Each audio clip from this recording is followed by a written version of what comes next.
سڵاتان لەبێت بنەرانی زاری کرمانجی لە شەقامی سۆران دێڵزیانم ئەو دوو سایدەی کە من لێ وەستاوم ڕێگای ئیدارەی سەربەخۆی سۆران سنتەری قەزای ناوەندی سۆران بەیەک دەبەستێتەوە دوو سایدێکی پڕ لە جەنجاڵیە لێرە لەم دوو سایدەدا ڕێگا بۆ زانکۆ سۆران و بۆ کۆلێژی تەکنیکی سۆران و بۆ بەڕێوەبەرایەتی هاتوچۆ سۆران و کۆمەڵێک شوێنی دیکە لەم ڕێگایەوە هاوکات ڕێگاکی استراتیژیە بۆ بەستنەوەی قەزای سیدەکان بە ئیدارەی سەربەخۆی سۆران لێرە لە ساڵی پار ئەم شەقامە سەوزایی بۆ زیاد کرەوە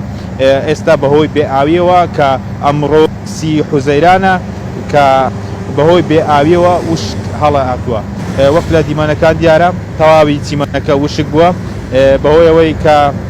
بۆ سەوزایی زیادکردنی سەوزایی تەواوی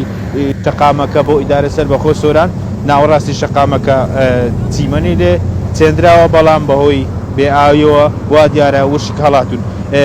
بەشێک لە هاوڵاتیان لە ڕێگەی زاری کرمانجیەوە داوایان کردووە کەوا لەلایەن شارەوانیەوە بۆ ئەوەی وەک پێویست ئەم چیمەنە ئاو بدرێتی بۆ ئەوەی کە ڕێژەی سەوزایی وەک خۆی بمێنێتەوە و هاوکات سیمایەکی توانش باشار دەبەخشێت ڕێژەی سەوزایی بە لە ئیدارەی سەربەخۆی سۆران بەپێی ستاندارد نییە و بەڵام ئەم ڕێژە سەوزایی کە لە شەقامەکانیشدا هەیە هەروەک دیارە ئەوەی کە ئێستا هەیە و لە ساڵی پار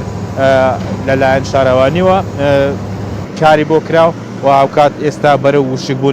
وشکبوون چۆ لە ئەگەری ئاونەدانی یاخود ئاوپێنەدانی ئەم چیمەنەش ئەوە بە تەواوەتی وشک دەبێت.